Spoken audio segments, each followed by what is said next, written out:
امروز اما در شمال اقیانوس هند و دریای عمان اژدر ایرانی میعاد برای نخستین بار از زیردریایی طارق የአሜሪካ ቢቱ ቦምበሮች ወደ ኢራን ድንበር ሲተሙ ዲያጎ ጋርሺያ ላይ ተአምር ተሰምቷል። ኢራን ድፍረት የተሞላበት እርምጃ ወስዳለች። 2500 ኪሎ ሜትር የሚምዘገዘገው የአያቶላዎቹ ሚሳኤል ከባድ እሳት በፐርሺያ ምድር አስነስቷል።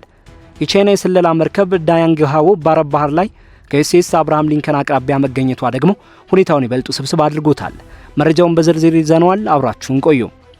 አዲስ ይፋ የሆኑ የሳተላይት ምስሎችና የቀጠናው የደህንነት ሪፖርቶች በአሜሪካና በኢራን መካከል ያለው ፍጥጫ ወደ ሌላ ምዕራፍ መሸጋገሩን የሚያሳዩ ወታደራዊ እንቅስቃሴዎችን በጉልህ አመልክተዋል። በህንድ ውቅያኖስ ላይ የምትገኘው ስልታዊው የአሜሪካ የጦር ሰፈር ዲያጎ ጋርሲያ በመካከለኛው ምስራቅ ለሚደረጉ ወታደራዊ እርምጃዎች ዝግጅት የሚመስሉ በርካታ የአየር ኃይል ስምሪቶችን እያስተናገረች ትገኛለች። የሳተላይት መረጃዎች እንደሚጠቁሙት የነዳጅ ጫኝ አውሮፕላኖችና የስለላ አውሮፕላኖች ቁጥር በከፍተኛ ሁኔታ ጨምሯል። በተመሳሳይ ጊዜ ከአፍጋኒስታን የሚወጡ ያልተረጋገጡ መረጃዎች እንደሚያመለክቱት 10 የሚሆኑ ቢ2 ስውር ቦምብ ጣይ አውሮፕላኖች በባግራም አየር ማረፊያ አርፈዋል። እንደ ምንጮቹ ገለጻ አሜሪካ በኢራን ላይ ለምታደርገው ጥቃት የአየር ክልሏን እንድትጠቀም ታሊባን ከስምምነት ላይ የደረሰው የገንዘብ ድጋፍ ለማግኘት በሚል ቅድመ ሁኔታ እንደሆነ ይነገራል። በኢራን በኩል ደግሞ የመንግስት መገናኛ ብዙሃን አቡ ማህዲ የተሰኘውና ከባህር ሰርጓጅ መርከብ የሚተኮሰው ስውር ሚሳኤል በተሳካ ሁኔታ መሞከሩን አብስረዋል። ሚሳኤል 2600 ኪሎ ሜትር ርቀት የመምታት አቅም ያለው ሲሆን ይህም እንደ ዩኤስ አብርሃም ሊንከን ያሉ የአሜሪካ የባህር ኃይል ግዙፍ መርከቦችን በቀጥታ ኢላማ ውስጥ የሚያስገባ ነው። የመካረር በኢራን ውስጥ ከተከሰተው ህዝባዊ ተቃውሞና ተከታይ እርምጃዎች በኋላ የመጣ ሲሆን ለወራት የዘለቀው የዲፕሎማሲ ውጥረት የኒውክሌር ውዝግብና የቀጠናው ተኪ ኃይሎች እንቅስቃሴ ውጤት ተደርጎ ይወሰዳል።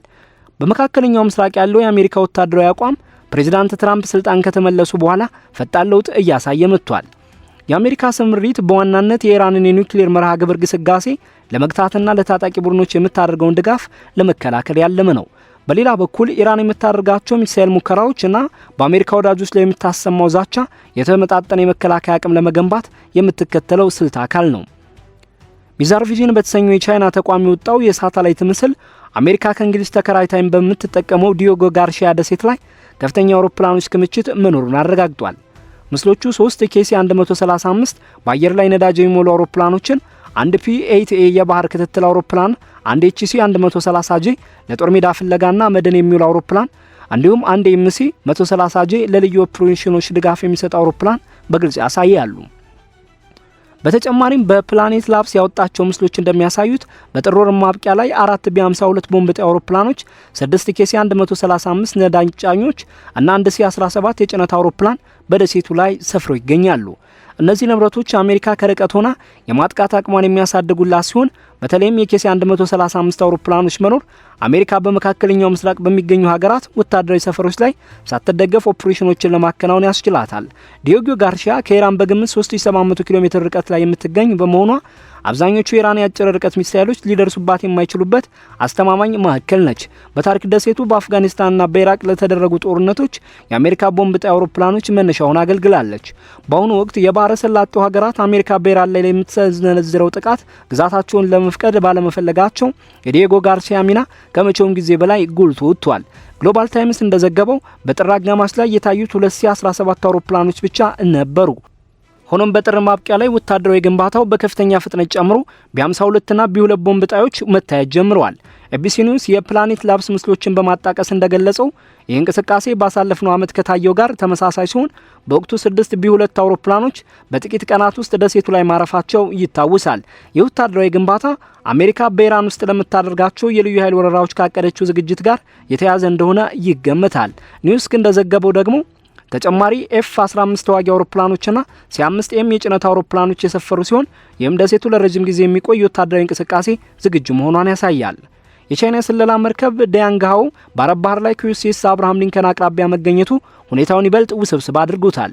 የመርከብ ለአሜሪካ መረጃዎችን በመሰብሰብ ለኢራን አሳልፎ ይሰጣል የሚል ጥርጣሬ ስላለ የፔንታጎን ባለስልጣናት ወታደራዊ እርምጃዎችን ከመውሰድ እንዲቆጠቡ አድርጓቸዋል። ገልፍ ኒውስ እንደገለጸው የባህረ ሰላጤው ሀገራት የአየር ክልላቸውን ካልፈቀዱ ዲያጎ ጋርሺያ ለቢ12ቢና ቢ2 እና ቢ52 ቦምብ ጣዮች ብቸኛ አማራጭ ስትራቴጂካዊ ማዕከል ሆና ትቀጥላለች ብለዋል። ከአፍጋኒስታን የሚወጡ የአካባቢው ሪፖርቶች እንደሚያመለክቱት በአጠቃላይ 10 የሚሆኑ ቢ2 ስፒሪት የተባሉ ስውር ቦምብ ጣይ አውሮፕላኖች በባግራም የአየር ኃይል ጣቢያ ላይ አርፈዋል።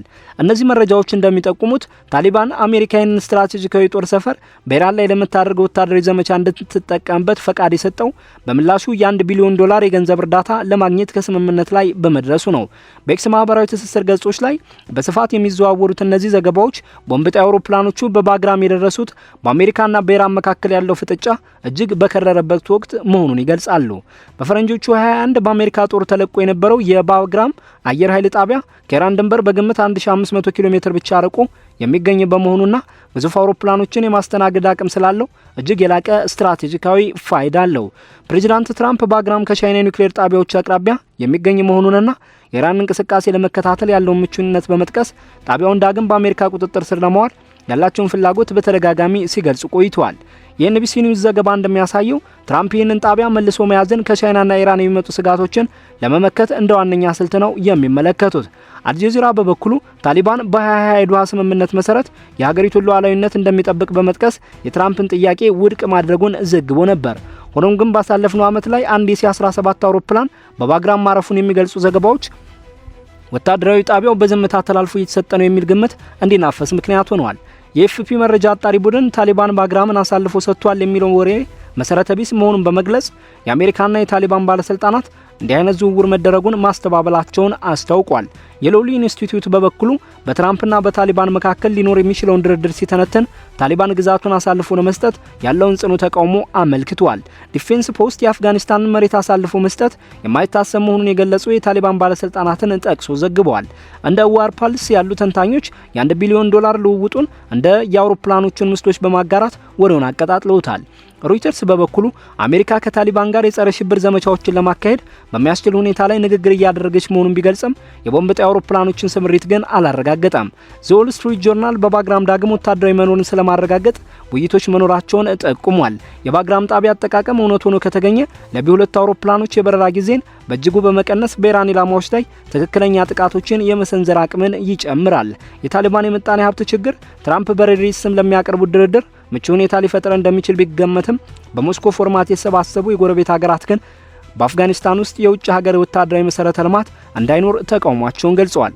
የኢራን ብሔራዊ ቴሌቪዥን አቡ ማህዲ የተሰኘውና ከባህር ሰርጓጅ መርከብ የሚተኮሰው ስውር ሚሳኤል ሙከራ በስኬት መጠናቀቁን አስታውቋል። ኢራን ሚሳኤሉ 2600 ኪሎ ሜትር የመምታት አቅም እንዳለው እየገለጸች ሲሆን ይህም በአረብ ባህር ላይ የሚገኙ የአሜሪካ የባህር ኃይል ይዞታዎችን ሙሉ በሙሉ ተደራሽ ያደርጋል። ይህም ከውሃ ስር የመተኮስ አቅም ያለው ሚሳኤል እንደ ዩኤስኤስ አብርሃም ሊንከን ያሉ ግዙፍ የአውሮፕላን ተሸካሚ መርከቦችን ለመከላከልና ለማስፈራራት ያለመ ነው። በ2020 በአሜሪካ ጥቃት ለተገደለው አቡ ማህዲ አልሙህንዲስ ለመታሰቢያነት የተሰየመው ይህ ሚሳኤል በ23 ይፋ ተደርጎ ከነበረውና 1000 ኪሎ ሜትር ይጓዛል ከተባለው የቀድሞ ስሪት የላቀ እንደሆነ ተነግሯል። ይሁን እንጂ ባለሙያዎች የ2600 ኪሎ ሜትር ርቀቱን በተመለከተ ጥርጣሬ አላቸው። ቀደም ሲል የነበሩ መረጃዎች ርቀቱን በ1000 ኪሎ ሜትር ገድበውት ነበር። የጀሩሳሌም ፖስት ሚሳኤሉ በ23 የኢራን አብዮታዊ ዘብ የጦር መሳሪያ ክምችት ውስጥ መጨመሩንና ከተለያዩ አቅጣጫዎች ጥቃት የመሰንዘር አቅም እንዳለው ዘግቧል። ዲፌንስ ሚረር ይህንን ሙከራ 2000 ኪሎ ሜትር መጓዝ ከሚችለው ኮር 54 ሚሳኤል ጋር በማያያዝ የኢራን ሚሳኤል እድገት አካል አድርጎታል። ይህ ሙከራ የተካሄደው በሆርሙዝ የባህር ወሽመጥ አቅራቢያ ከታቀደውና በኋላ ላይ በአሜሪካ ማስጠንቀቂያ ምክንያት ከተሰረዘው የባህር ኃይል ልምምድ ጋር ተቀራራቢ በሆነ ጊዜ ነው። የኢራን የመከላከያ ደህንነት ኤጀንሲ የ2019 ሪፖርት ሀገሪቱ በመካከለኛው ምስራቅ ትልቁን የሚሳኤል ክምችት የያዘች መሆኑንና እስከ 2000 ኪሎ ሜትር የሚወነጨፉ መሳሪያዎች እንዳሏት ገልጾ ነበር። ኢንተሪኒውስ አሜሪካ ለዚህ ምላሽ ሆን ዘንድ የቶማሃውክ ሚሳኤሎችን የጫኑ የባህር ሰርጓጅ መርከቦችን ማሰማራቷን ዘግበዋል። እነዚህ አሳሳቢ ወታደራዊ የታዩ ያሉት አሜሪካ ኢራን የዩራኒየም ክምችቷን እንድታስወግድና የሚሳኤል ፕሮግራሟ ላይ ገደብ እንድታደርግ በምትወተውትበት እንዲሁም በቱርክ ሀገር ቀጥተኛ ባልሆነ መንገድ በሚካሄዱ የዲፕሎማሲያዊ ንግግሮች ማዕቀፍ ውስጥ ነው። ሲኤንኤን እንደዘገበው ከሆነ ኢራን በቅድመ ሁኔታዎች ላይ የተመሰረተ የድርድር ስምምነት ለማድረግ ፍላጎት እንዳላት ገልጻለች። በሌላ በኩል አልጀዚራ የኢራን ባህር ኃይል በአሜሪካ የጦር መርከቦች አቅራቢያ እያካሄደ ያለውን ወታደራዊ ልምምድ በዝርዝር ዘግቧል። ፎርብስ በበኩሉ አሜሪካ ከኢራን የሚሰነዘሩ ሚሳኤሎችን ለመመከት እንደ ፓትሪዮትና ታዲያ ያሉ ዘመናዊ አየር መከላከያ ስርዓቶችን በቀጠናው እያሰማራች መሆኑን አመልክቷል። የኢራኑ ከፍተኛ መሪ አሊ ሀሚኒ የቀጠናዊ ጦርነት ሊቀሰቀስ እንደሚችል የሰጡት ማስጠንቀቂያ በሀገሪቱ መገናኛ ብዙሃን በስፋት እየተስተጋባ ሲሆን በተለይም በተባበሩት አረብ ኤሚሬትስ ውስጥ በሚገኙ የንግድና ኢኮኖሚ ማዕከላት ላይ ጥቃት ሊሰነዘር እንደሚችል ዝግጅት እየተደረገ መሆኑ ተጠቁሟል። ሮይተርስ በበኩሉ አሜሪካ በባህር ላይ ወታደራዊ ግንባታዋን እያጠናከረች ባለችበት በዚህ ወቅት ድርድሩ በፊታችን አርብ እንደሚቀጥል አረጋግጧል። የአሜሪካ ጦር ከባህር ላይ እገዳ እስከ ድንገተኛ ወታደራዊ ወረራዎች ድረስ ሊኖሯት የሚችሉ አማራጮችን በዝርዝር አስቀምጧል። ብሔራዊ የኢራን መቋቋም ምክር ቤት ደግሞ የአውሮፓ ህብረት አንዳንድ የኢራን ተቋማትን በሽብርተኝነት ከፈረጀ በኋላ አሊ ሀሚኒ የሰጡትን ማስጠንቀቂያ አጽንኦት ሰጥቶታል። እስካሁን ድረስ ባለው መረጃ መሰረት ሁለቱም ወገኖች ወታደራዊ ጡንቻቸውን እያሳዩ ቢሆንም እስካሁን ምንም አይነት ጥቃት አልተሰነዘረም። ዲፕሎማሲያዊ ጥረቱም በዚሁ ውጥረት ውስጥ ቀጥሏል። በሳተላይት የታዩ ማስጠንቀቂያዎች፣ ስለ ቦምብ ጣይ አውሮፕላኖች የሚወጡ ሪፖርቶችና የሚሳኤል ሙከራዎች በአሜሪካና በኢራን ግንኙነት መካከል ያለውን ሚዛን እጅግ አሳሳቢና በማንኛውም ጊዜ ሊፈርስ የሚችል አድርገውታል።